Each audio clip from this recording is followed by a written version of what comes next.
Michael in Puerto Rico, always with good questions, sir. What's on your mind today? Yes, Dr. Brown. I hope everything's going good for you. Thank you. Yes, sir. I have a comment and a question.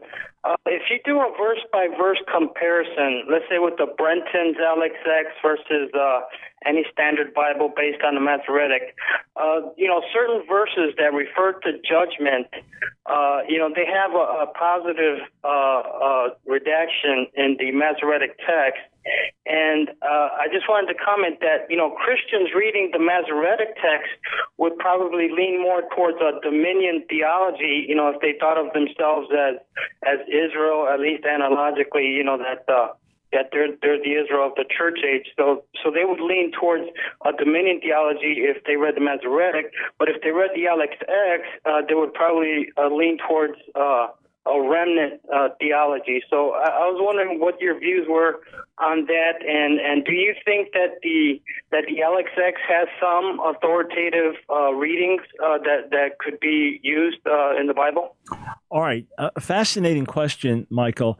Let me say first, I have never looked at a comparison of the Septuagint, which you refer to as it's sometimes the LXX, because it's 70 people allegedly involved. So I've never examined the Septuagint from that standpoint in terms of its view of Israel or judgment or dominion. So I'm going to ask you a follow-up question on that in a moment. But first, the larger things, make sure our listeners are following.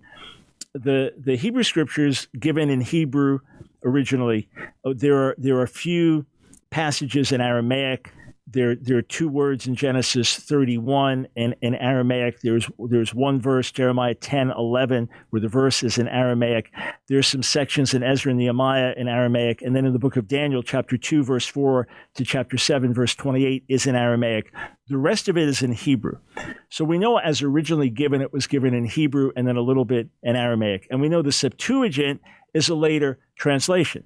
In some cases, it's 1,000 years after the words were given. In some cases, it's 200 years after the words were given. So the Septuagint is a translation and therefore secondary. And the Brenton, what you mentioned, that's an English translation of the Septuagint from last century. There are some more modern translations as well, but Brenton is still a respected translation of the Septuagint. So this is Greek-speaking Jewish scholars translating the Hebrew Bible into Greek.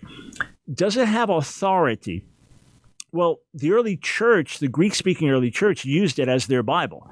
So that's what they became familiar with. However, it read in the Septuagint, that's how they read the Old Testament. So obviously it's carried great weight in church history.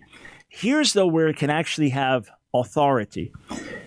The Masoretic textual tradition has been accurately and carefully preserved, but it is not perfectly preserved. Thankfully, we have many, many, many other manuscripts. So we have manuscripts from the Dead Sea Scrolls that are over 2,000 years old, written in Hebrew, the other languages as well, but written in Hebrew. And then some of them have variants where the Masoretic textual tradition says one thing, and the Hebrew manuscript from the Dead Sea Scrolls says another thing.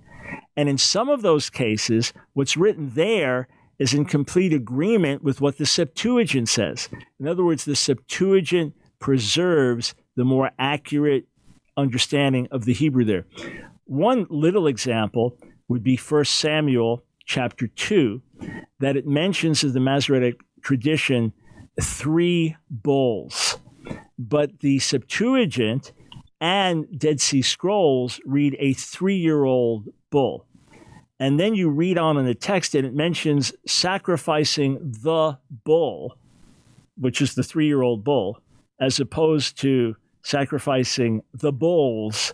So again, very, very minor differences like that. But Michael, in some cases, the Septuagint does preserve the original best Hebrew reading. So in that sense, it's an authoritative witness to that. All right, so it's of great value. And that's why all Bible translators will use it. And then sometimes when you're trying to understand an obscure word, what did it actually mean, we look to see how the Septuagint understood it.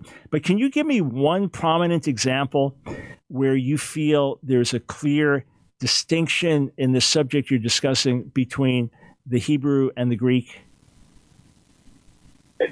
Yeah, I think a verse like Isaiah 28:17, among other verses, you can look at that if you want. Isaiah 28:17, it talks about the judgment versus blessing and prosperity. So I was making reference of that to our eschatology, where some people believe in a dominion theology because they think everything is going to be good, whereas even historically, Israel came under judgment. And only a remnant were saved, at the first appearing. Interesting. Yeah. So Isaiah 28:17, V'samti mishpat. The kav. I see what happened here. Okay. So I will set judgment or justice as a measuring line, a kav. Okay. But the Septuagint translates it with elpida, which is hope.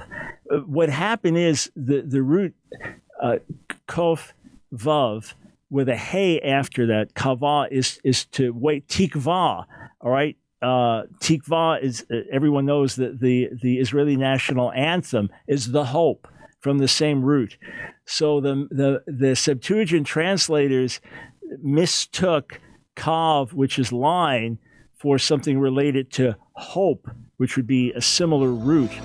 So if that's a pattern there, that's very interesting. I'm not aware of that. I'll have to look at what some Septuagint scholars have to say. But is there a different eschatological or theological outlook that would come out of it in terms of judgment and hope? Fascinating question, Michael. I'm going to have to look into that. But thank you for asking.